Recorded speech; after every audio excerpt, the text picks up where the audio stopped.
Late 2671. Palace Moon of Gresha Vorb. Valeria Cooper, exotic prize of Gresha. With halls filled with polished stone that glimmered from the overhead lighting, Valeria walked in tow behind Terra and her daughter in hand. Together they followed behind their lord and master, Gresha Vorb. Even as they walked in suffocating silence, thoughts of rampage circulated her mind like a plague to their master. It would have been easy as he sat defenseless in his chair that made a subtle hum, levitating him. But lined throughout the halls at intermittent intervals, his watchful guards stood motionless, yet wary. Their stares were more than simple judgment, but carried a nefarious air. It was only because they were the prize of their master. They knew well that they were off limits. But should that privilege be revoked, it would only mean a continued and voracious defilement. But as they continued to walk, Gresha hummed a tune foreign to their ears, which he sang free of concern. "Tell me, my dear Tara, do you know of any tunes from home that you wish to share with me?" he said wistfully, taking little care in granting her any form of acknowledgement. She nodded. "A small tune, Lord Gresha. My mother sang it to me once. Perhaps you can share it with me tonight. And perhaps you as well, Valeria." But she remained silent to his comment, grasping the small hand that held her own. That small hand was her daughter's, Valora, and she had just turned 8, at least by her approximation. They weren't allowed electronics of any sort, and they knew little of why actual year it was, leaving them only to guess. But as she grasped the small hand, it returned the same tightness that she delivered out of instinct. Looking down, her eyes were met with a deep blue, like that of a sun-baked ocean, with dark hair, long hair that was gently woven into a braid that wrapped to the back of her head. This left the excess to blend with the rest of her let-down hair. Her eyes seemed wholly vacant, but knew that they had in them hope. However, seeing their situation, Valeria could do nothing but silently scoff at any hope of rescue. She didn't want to. If anything, she wished for it most of all. Especially with Gresha's video reveal, she felt at that moment that she was indeed going to be saved. But as quickly as he had ceased the video, so did the hope that she desperately grasped, but found it beyond her newfound reality. The best she could do was reminisce of times past, yearning for the man that she devoted everything to, and whom she had her first child. "John, where are you?" she recited silently, keeping mind to maintain her stoic countenance. The last she remembered of him, he had donned an old set of gear he bought from a local dealer when he joined the system's militia. "Do you really have to go? If we leave now, we can make it to the bunker." Her voice was of worry as she held on to her daughter, who was barely 3 at the time. Her husband, of whom she spoke, had vibrant, deep blue eyes with a head of dirt-like blonde, something that was normally hidden away when he donned his armor. In response, he raised his hands, motioning them in a way to calm her down subtly without raising her ire. "I know, Val, but if we don't stop these guys, then there might not be any bunkers to hide in. Doesn't help that comms are out, but one of the guys said that Captain Roy was mounting a defense. Said he needs all hands." But she couldn't say no. He joined the militia to protect not just them, but the many other lives on the planet. They all did. She was unable to fault him for trying to save more lives than what he was worth. "Fine," she submitted.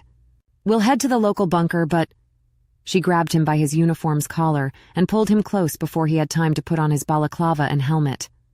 "You're staying with us until those doors close. Got it?"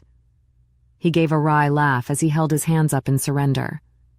"I got it," he answered, following up with a heartfelt and passionate kiss that left her stupefied. It was enough to melt nearly all her worries away, and before she knew it, they had found themselves at their local bunker, embedded into the side of a mountain. The doors were old and rusted, but seemed thick enough to weather a nuclear fallout. But before she could say a proper goodbye, the doors sealed, and only the back of her beloved was the last she saw of him, with a rifle in hand as he mounted the rear of a military-styled transport truck. For hours they waited, and when they thought there were more survivors to be housed, what they found was anything but. A foreign uniform clad in black, gray, and blood-red sash, with eyes veiled behind bright amber. It was a chaotic spell, that when her mind had settled, she found herself in the presence of whom she looked to for wisdom and reassurance, Tara. When her vision returned to the present, she found that their entourage had stopped, with a lecherous Gresha caressing the rear of Tara. But her expression seemed unfazed, or at least bearable to his routine acts of excessive touch. Seeing this, Valeria voiced to her lord to free her daughter of the sight, but was promptly denied. "No, the girl must witness what she is to become. I am already honoring your request by waiting until your daughter is mature. I will wait until she menstruates, as you have revealed to me is the beginnings of maturity." "You said I must wait 10 more cycles?" Valeria nodded. "That is correct, Lord Gresha. That is when she will be ready." When she expected his suspicion, he instead replied with resounding acknowledgement. "If that's the case, then perhaps so. After all, I have the two of you to keep me company until then. Oh, which reminds me, I'm feeling generous." Fearing the worst, she braced for whatever he had planned, expecting the worst. But as she suspected, regardless of what he said, it would be nothing but depraved, and regretted every moment of his being. "Guard, gather me 10 of my prizes and gather them to my room. And as a gesture of your loyalty to me, you are free to choose 2 of your choosing. Now run along, I must enjoy this night. Come, Tara, Valeria." It was to be another night like all the other, subject to demands that she would never reasonably think of doing. But because of the man who let her keep her life, she was compelled to obey. She tightened the hand of her daughter once more, gritting her teeth in despair and hatred, but knew that if she defied him, that harm might befall her daughter. "Let me put Valora to rest, my lord. Our race, especially for our young, must rest long if they wish to grow healthy." He paused for a moment before agreeing to her thinly veiled deflection to keep her daughter far from the debauchery that took place in the lord's private quarters. "Very well. Be quick, and don't forget to wear that dress I had made. It would be a waste to not let it see some use." She gave a shallow bend of her waist as she took her daughter to a room reserved for her and her daughter. It was adjacent to Gresha's room, as was the other rooms belonging to many of his beloved toys. It was sizable, larger than she had known, with a high ceiling and a bed in the center that had thin veils for curtains. It had its creature comforts, such as a desk, their own bathroom, and even a dining table. But among that, it was sprawled with the alien-like toys bought to what he believed would ease the girl. But hardly did she play with them, and thus they sat alone, only to collect dust. Tucking Valora into bed with what she could only describe as luxurious bedding reserved for the wealthy was now one of the few perks mounted against the ever-growing cons that was her current life. But as much as she wanted to curse their situation, she had a solemn duty to abide. Stripping down to her bare skin, she wore the dress as requested. It was the first she wore of it, but its material reminded her of a fabric that she had once felt at a store that sold what they still considered to be luxury goods.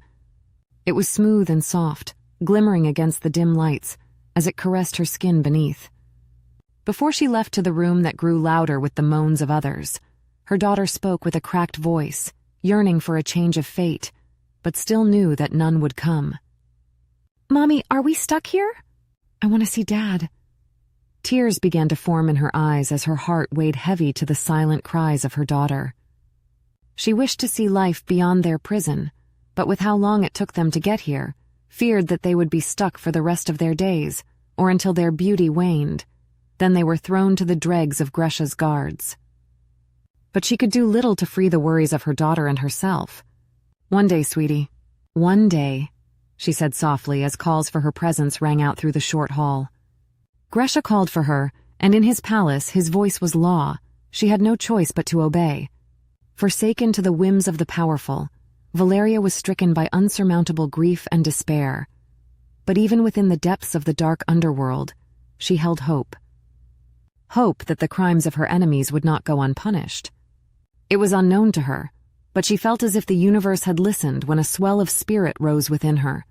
She knew not the cause, but the spark of warmth within her allowed her to persevere, not just for herself, but for her daughter.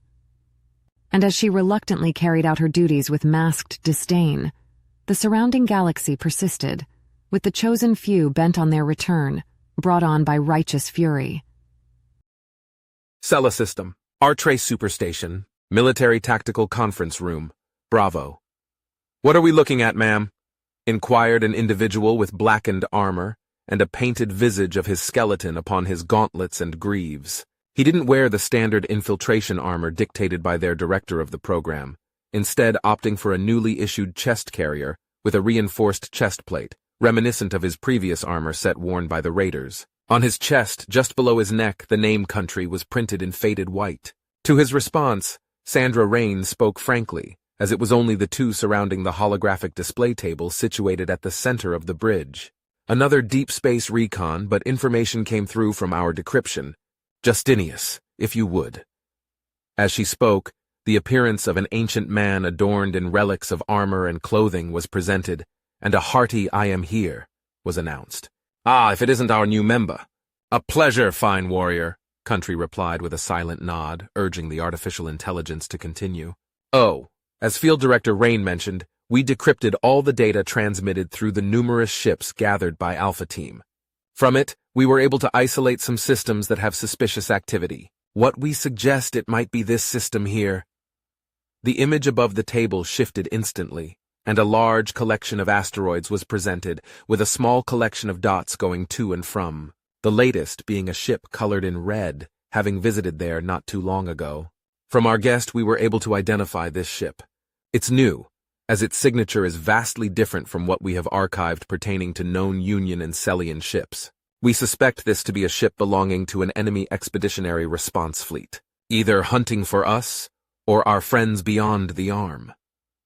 The Arm, as it was named, was a collection of systems that belonged to the Porters Guild and facilitated much of their interplanetary trade. It's what separated the upper and lower halves of the unknown region close to both the Union and Celian territories. Adding to his summary, Rain spoke, "We've been seeking a qualified individual to assist in leading Mamba Team, and you were personally selected by Miss Octavia herself. Think you can lead them?" The man who stood before her was silent in contemplation. It was only after they had returned to Sela from their latest mission that Rain received a notification of an individual who awaited them. After they docked, the team was met with the new member and spent 2 months in a team-building exercise, leaving them all ragged and a sight for sore eyes. But now, they were in transit to what they would refer to as the hostile frontier environment, where she held his first welcoming brief. "The team seems wary, save for Alpha Team. They seem to have taken a liking to you. I've read their dossiers. They're raiders, first and foremost, and I'll treat them as such." "They've earned it," he replied.